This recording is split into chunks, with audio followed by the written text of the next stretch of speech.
Hey guys, welcome back to my channel. Today I would like to do a video on how I started my first two businesses. So if you're interested in that, then stay tuned.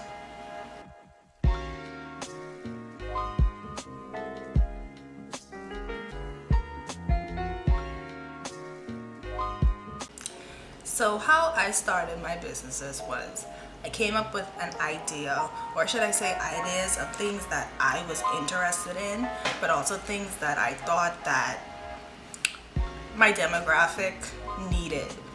Now, there's a misconception when it comes to businesses about oversaturation and stuff like that, and in a way, I can understand oversaturation from doing economics in school and stuff like that. It does play a factor into the business that you go into.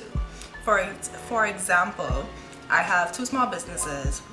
One sells things like lashes, makeup, little cute accessories like selfie lights and stuff like that, and the next one sells. You think about your demographic and the people and your target market and the people that, which is the people that you're wanting, or know, not even want, know that your business will pick up from. In my demographic, I know that if I want to sell swimwear, I'll be selling mostly from teenagers to probably 30 years old. That would be my target market for my swimwear. I'm not saying that those are the people that are only gonna buy. I'm just saying that is the target market I feel for swimwear and the type of swimwear that I would be getting into. Also, the same thing goes for my next business that sells accessories and lashes and beauty products. I feel as though my demographic is from the ages teenagers to 20-something years old. So while taking that in mind, I realized that I would have to go on platforms that most teenagers and young adults use. These are things like Instagram, Facebook, Twitter, Snapchat even.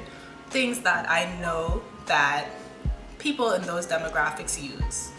So I think that's very important when you're starting a business, to figure out your target market. So that's number one. Number two is funding. It's always good, of course you have to fund, especially if you're not offering a service. When you're offering services, you do need funding depending on the service that you're offering. For example, if you're a person that does software for a computer, that's your business.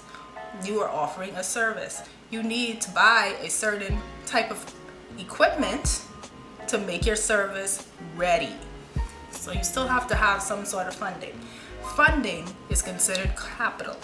You need to have some sort of capital to fund your business. This is what you launch your business using. This is what you say, okay, I'm gonna buy 30 pairs of lashes this week.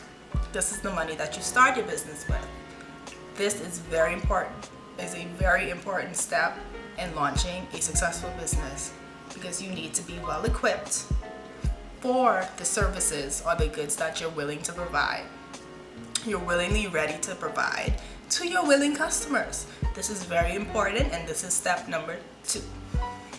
Step number three is, of course, you're going to need a business license for your business. So you have to go through the necessary protocol and procedures to get your business off the feet the legal way. If you're in the United States, you pay taxes, or Canada, I think you also pay taxes. I'm from the Bahamas. We have value added tax here, and we have a business license fee, and we have government VAT.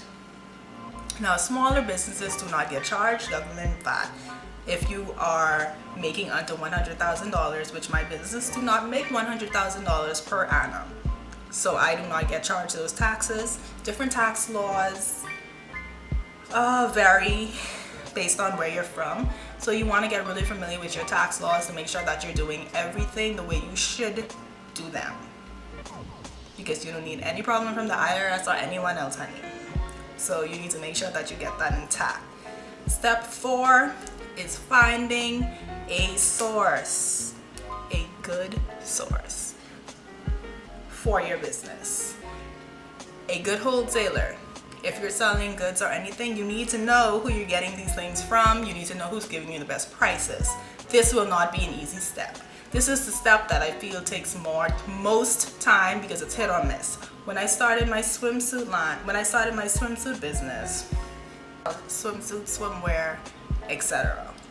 So I'm from the Bahamas, so being from the Bahamas played a lot into my demographic because I knew that people in the Bahamas would be my target market. So when you're starting a business, it's also I started off using one business. The shipping was one wholesaler, the shipping was so expensive on the wholesaler that I felt like I only broke even when I sold the swimsuits. So I had to get it in line, and I had to find somebody that, one, the quality was good, two, they had a lot of sales on the company's website, so I was able to make a actual profit, and I got the bang for my buck. So when I was able to resell the items, I didn't feel like I was overcharged, and I think that I was charging fairly on the items that I bought. This step is most important after getting legal. After becoming legal, of course. This step is more important. This step will take more trial and error, especially if you are someone who's doing a hair business or clothing or makeup. Quality, buying for your buck.